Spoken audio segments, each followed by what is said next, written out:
Hello friends, welcome back to my channel. आज हम लोग प्रैक्टिस सेट शुरू कर रहे हैं। Practice set 1।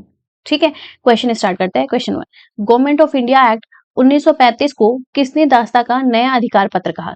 तो यहाँ पे बात हुई है गवर्नमेंट ऑफ इंडिया एक्ट 1935 की। ठीक, इसके बारे में जान लेते हैं। ये हमारा सबसे बड़ा और विस्तृत दस्तावेज था जो ब्रिटिश संसद ने भेजा था। ठीक है, अपना जो भारतीय संविधान 70% से ज्यादा चीजें यहीं से ली गई है। जब ये आया था तो इसमें 10 शेड्यूल्स थे, 14 पार्ट्स थे और 321 आर्टिकल्स थे इसमें। ठीक है, इतने थे। और 1937 में बर्मा जो है भारत से अलग हुआ था और 1937 में ही इसी के तहत फेडरल कोर्ट की स्थापना भी की गई थी। ठीक है, और इसी के तहत सुप्रीम कोर्ट को कलकत्ता से दिल्ली स्थानांतरित किया गया था। ठीक है, और इसी के तहत इसमें शक्तियों का बंटवारा कर दिया गया था। आपकी 3 सूचियां जोड़ी गई थी। 3 सूचियां जोड़ी गई थी। कौन कौन सी वो सूचियां थी? Union list, provincial list, concurrent list. इसमें उस टाइम पे 59 सब्जेक्ट्स थे, इसमें 54 प्रोविंशियल में और इसमें 36 सब्जेक्ट्स थे। ठीक है, और इसी के तहत जो है इंडियन काउंसिल एक्ट को विघटित कर दिया गया था। इतनी चीजें इसमें थी। चलो अब देखो, ये तो हमने पढ़ लिया। अब क्वेश्चन देख लेते हैं कि दास्ता का एक नया अधिकार पत्र किसने कहा? महात्मा गांधी जी ने कहा कि सरदार पटेल ने कहा कि जवाहरलाल नेहरू ने कहा कि राजेंद्र प्रसाद ने कि किसी ने? तो सही उत्तर है जवाहरलाल नेहरू जी ने कहा गवर्नमेंट ऑफ इंडिया एक्ट 1935 को दास्ता का एक नया अधिकार पत्र। आगे जानते हैं। ब्रिटिश सरकार जब गवर्नमेंट ऑफ इंडिया एक्ट 1935 लेकर आई तो यह दावा किया कि यह प्रांतीय स्वायत्तता है, दे रहा है। किसको दे रहा है? भारत को दे रहा है। लेकिन असलियत ये थी कि सभी मुख्य अधिकार वीटो पार, गवर्नर वायसराय की आपातकालीन शक्तियां अंग्रेजों के ही हाथ में थी। इसी वजह से जो मेन पावर्स थी वो अंग्रेजों के हाथ में। तो इसी रीजन से पंडित जवाहरलाल नेहरू जी ने इस कानून की आलोचना करी और 2 प्रसिद्ध बयान दिए। एक कहा कि दास्ता का नया अधिकार पत्र आ गया है जो कि गवर्नमेंट ऑफ इंडिया 1935 है। दूसरा कहा एक ऐसी गाड़ी बताया इसमें जिसमें ब्रेक तो अनेक है पर इंजन नहीं, बिना इंजन की गाड़ी बता दिया इसको। चलिए आगे देखते हैं। ऑप्शन ए था महात्मा गांधी। ये गलत है क्योंकि महात्मा गांधी ने कोई statement government of India act 1935 के लिए नहीं कहा था। इन्होंने 1942 का जो क्रिप्स मिशन आया था इसे पोस्ट डेटेड चेक कहा था, आगे की तारीख का चेक कहा था।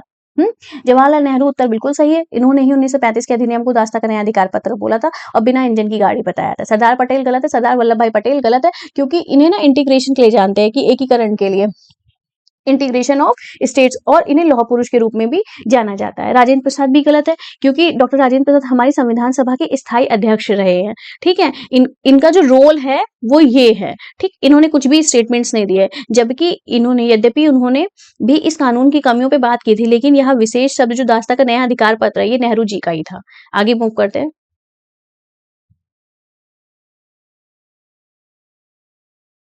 नेक्स्ट क्वेश्चन, निम्नलिखित में से राज्य के नीति निदेशक तत्वों का कौन सा अनुच्छेद राज्य को निर्देशित करता है कि वे उद्योगों के प्रबंधन में कामगारों की सहभागिता सुनिश्चित करें? ठीक है, देखो पहले देख लो राज्य के नीति निदेशक तत्व। ठीक है, इसको क्या कहते हैं? Directive principles of state policy. ये किसमें है? भाग 4 में है। आर्टिकल इसके कौन से कहां तक आर्टिकल आते हैं डीपीएसपी में? आर्टिकल 36 से आर्टिकल 51 तक की आते हैं डीपीएसपी में। सबसे पहले जानो कि ये न्यायालय में चुनौती इनको नहीं दे सकते हम लोग।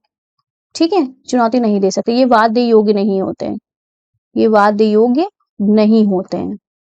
ठीक है, और ये क्या होते हैं? ये डीपीएसपी जनता को 3 इंपॉर्टेंट जो है वो देते हैं, स्वतंत्रता प्रदान करते हैं। कौन कौन सी? राजनैतिक, सामाजिक और आर्थिक। ये 3 प्रकार की फ्रीडम प्रदान करते हैं, पहला, दूसरा और तीसरा स्वतंत्रता। ठीक है, 3 प्रकार की स्वतंत्रता ये प्रदान करते हैं और ये पूरी तरह से डीपीएसपी जो होते हैं राज्य पे डिपेंड करते हैं, राज्य पे निर्भर करते हैं। वो चाहे तो लगाए, लागू करे और या तो नहीं लगाए। अगर कोई राज्य जो है डीपीएसपी को लागू करता है तो वह राज्य एक कल्याणकारी राज्य कहलाता है। ठीक है, और इसमें ना हमें जो डीपीएसपी है इसमें हमें कई स्वतंत्रता सेनानियों के थॉट्स मिलते हैं, जैसे कि महात्मा गांधी जी के थॉट्स मिलेंगे इसमें, पंडित जवाहरलाल नेहरू के थॉट्स मिलेंगे, डॉक्टर भीमराव अंबेडकर और अन्य भी कई स्वतंत्रता सेनानियों के थॉट्स इसमें देखने के लिए मिलते हैं हमें। ठीक है, तो आर्टिकल 36 में जैसे कि बताया गया डेफिनेशन ऑफ डीपीएसपी दी हुई है, डीपीएसपी की परिभाषा। ठीक है। आर्टिकल 37 में बताया गया है कि डीपीएसपी को हम न्यायालय में चुनौती नहीं दे सकते। ठीक है। अब देखो, तो इसमें हमें कह रहा है कि उद्योगों के प्रबंधन में कामगारों की सहभागिता सुनिश्चित कौन करता है? आर्टिकल 43 का ए करता है कि 38 करता है कि 39 ए करता है कि 45 करता है कि कोई नहीं? तो सही उत्तर है इसका 43 का ए। अच्छा, और एक और चीज, ये डीपीएसपी कहाँ से, किसके संविधान से लिए गए हैं? तो आयरलैंड के संविधान से लिए गए हैं। चलो देखो, उद्योगों के प्रबंधन में ये जो लिखा हुआ था इसका मतलब क्या है? उद्योगों के प्रबंधन में कामगारों की सहभागिता का सीधा सा मतलब ये है कि किसी भी फैक्ट्री या कंपनी को चलाने यानी कि मैनेजमेंट से जुड़े फैसलों में केवल मालिकों की मनमानी ना चले, बल्कि वहां पसीना बहाने वाले मजदूरों, कामगारों को भी अपनी बात रखने और निर्णय लेने की प्रक्रिया में शामिल होने का अधिकार मिले। मतलब जो वहां का मैनेजमेंट है, उस मैनेजमेंट में भी इसको, जो आपके मजदूर हैं, उनको पार्टिसिपेट करने को मिले। ये आर्टिकल 43 का ए कहता है। ये 43 का ए जो है आपका पहले नहीं था, ये 42nd अमेंडमेंट हुआ है 1976 में। 1976 में उसके तहत इसको जोड़ा गया है। ठीक है। आर्टिकल 43 का ए है, याद रखना। आर्टिकल 43 क्या कहता है? ये कहता है कि कर्मचारियों को न्यूनतम मजदूरी और अच्छा जीवन स्तर एवं साप्ताहिक अवकाश सुनिश्चित करता है। जो छुट्टी की बात करता है ना, वो यही करता है, और न्यूनतम मजदूरी की बात भी यही आर्टिकल करता है। न्यूनतम मजदूरी की बात यही करता है, और अच्छा जीवन स्तर वो लोग जी पाए, अच्छा जीवन स्तर जी पाए, ये भी आर्टिकल 43 ही बोलता है। और इसी का 43 का ए है कि इसके साथ साथ वो मैनेजमेंट में भी पार्टिसिपेट करें। ठीक, आगे बढ़ते हैं। देखो, 39 का ए गलत है, क्योंकि 39 का ए आपसे क्या बताता है? ये बताता है समान न्याय और मुफ्त कानूनी सहायता, free legal aid, free legal aid. ठीक है। यहाँ ये बहुत इंपॉर्टेंट है, ये याद रखना, बहुत आता है। यानी गरीब से गरीब व्यक्ति को भी अदालत में न्याय पाने के लिए मुफ्त वकील, कानूनी मदद मिले, मतलब जो बहुत गरीब है उसको भी हेल्प मिल सके। आर्टिकल 38 ये भी गलत है। क्यों? क्योंकि इस आर्टिकल में क्या है? राज्य जनता के लोक कल्याण के लिए एक ऐसी सामाजिक व्यवस्था बनाएगा जिससे आर्थिक और सामाजिक न्याय मिल सके। तीन, देखो डीपीएसपी का मतलब ही तीन चीजें हैं, सामाजिक, आर्थिक और सामाजिक, आर्थिक और इकोनॉमिक। ठीक है, न्याय मिल सके। फिर 45 ये भी गलत हो गया, क्योंकि इसमें क्या दिया हुआ है? 6 वर्ष से कम आयु के बच्चों की शुरुआती देखरेख और शिक्षा से संबंधित है। ठीक है, आगे बढ़ते हैं। नेक्स्ट क्वेश्चन, केंद्र सरकार और राज्य सरकारों को प्राधिकार प्राप्त होता है, मतलब इनको अथॉरिटीज, प्राधिकार का मतलब होता है अथॉरिटीज। अथॉरिटीज किससे प्राप्त होती है? ए ऑप्शन भारतीय संविधान से, बी ऑप्शन भारत के राष्ट्रपति से, सी भारतीय प्रधानमंत्री से, डी भारत की संसद से, कि कोई नहीं? तो इसका आंसर है भारत के संविधान से। ठीक है, संविधान से बड़ा क्या है? कुछ नहीं, तो वही तो देगा सबको अथॉरिटीज। एक्सप्लेनेशन देख लो।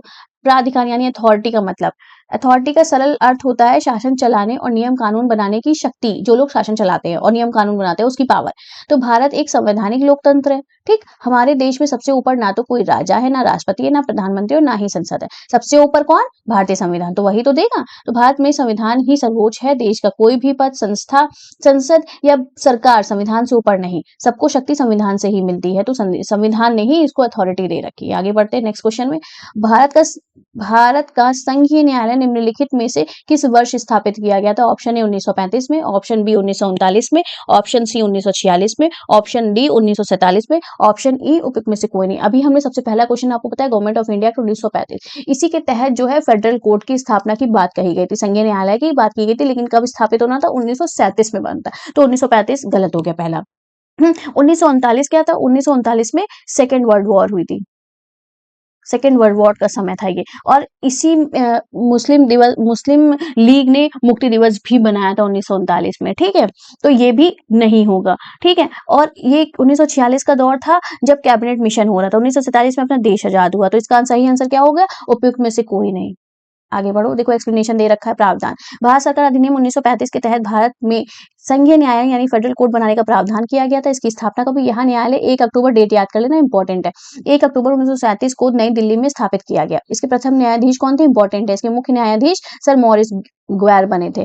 सुप्रीम कोर्ट में परिवर्तन कब हुआ? इसका 26 जनवरी 1950 को। 1950 को संविधान लागू हुआ ना हमारा। ठीक है, तो उसी के बाद यही जो संघीय न्यायालय था 28 जनवरी 1950 को भारत का उच्चतम न्यायालय बना दिया गया। अच्छा, आपके मन में क्वेश्चन आया होगा कि 1773 का जो रेगुलेटिंग एक्ट था है ना, उसके तहत भी तो 1774 में सुप्रीम कोर्ट की स्थापना हुई थी, है ना, जिसके जो आपके चीफ जज थे वो सर एलिजाही इम्पे थे, है ना, ये थे ना। तो ये वाली जो सुप्रीम कोर्ट थी ना बेटा, ये ना ये उन ब्रिटिश ईस्ट इंडिया कंपनी थे ना, उनके अधीन थी ये वाली। और जो ये वाली हमारी जो फेडरल कोर्ट है, ये पूरे पूरे भारत के लिए है, जो प्रांतीय लोग हैं यहाँ पे जो पूरे भारत के लिए ये थी, और ये केवल ब्रिटिश ईस्ट इंडिया कंपनी के अधीन जो लोग थे उन्हीं लोग के लिए ये थी।